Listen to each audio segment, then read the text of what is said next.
여러분은 밤늦게 혼자 걸어본 적이 있나요?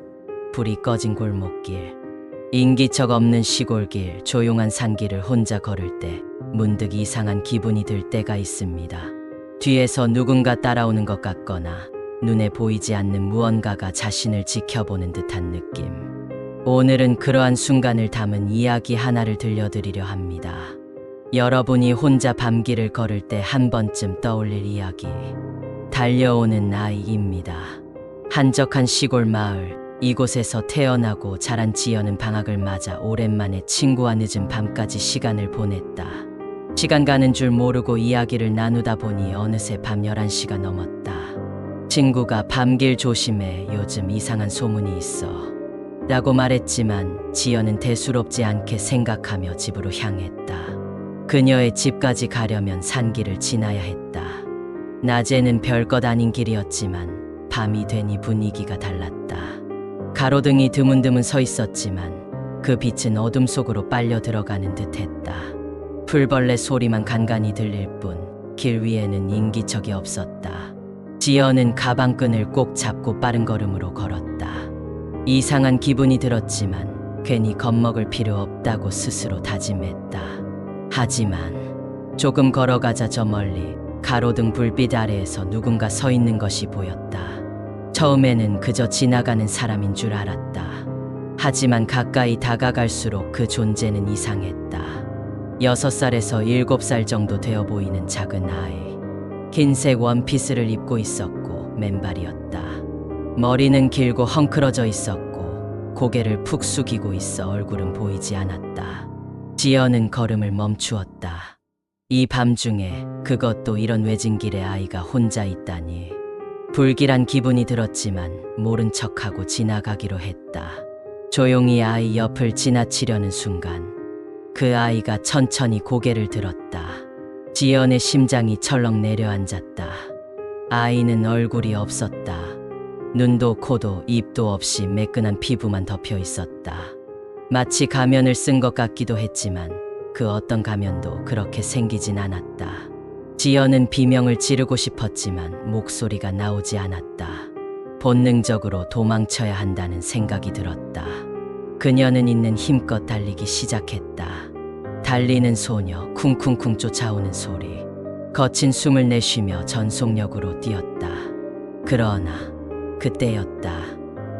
쿵, 쿵, 쿵. 등 뒤에서 발소리가 들려왔다. 그것도 한 발짝, 두 발짝. 점점 가까워지는 소리. 쿵, 쿵, 쿵. 마치 바닥을 짓누르는 듯한 강한 발소리가 어둠 속에서 울렸다. 분명 작은 아이였는데 이 소리는 너무 무겁고 빠르다. 지연은 뒤를 돌아볼 수 없었다. 아니, 절대 돌아봐선 안 된다고 본능적으로 느꼈다. 그녀는 오직 집까지 달리는 것만이 살 길이라는 것을 알고 있었다.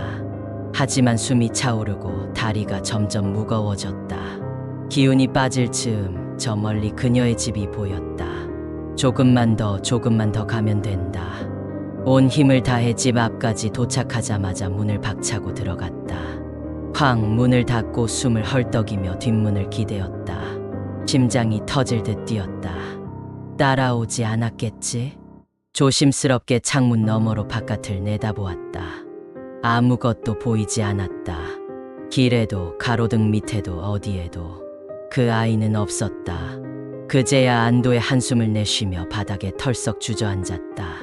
하지만 그 순간 문틈 아래로 들어오는 작은 소. 어둠 속에서 드르르. 문 아래 작은 틈 사이로 창백한 손가락이 천천히 밀려 들어왔다.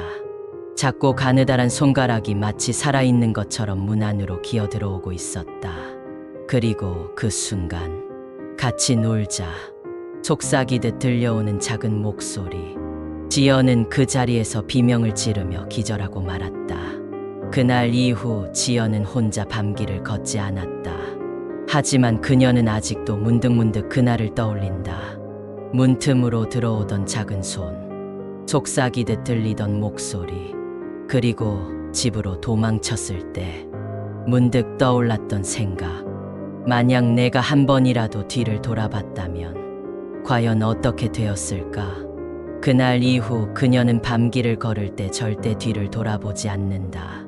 여러분도 밤길을 걸을 때 뒤에서 이상한 발소리가 들린다면 절대 뒤를 돌아보지 마세요.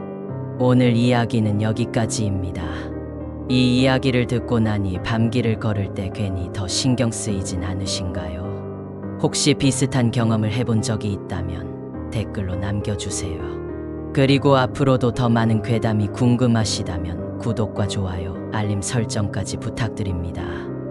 그럼 다음 이야기에서 다시 만나요. 어두운 밤길에서 혼자가 아니라면 좋겠네요.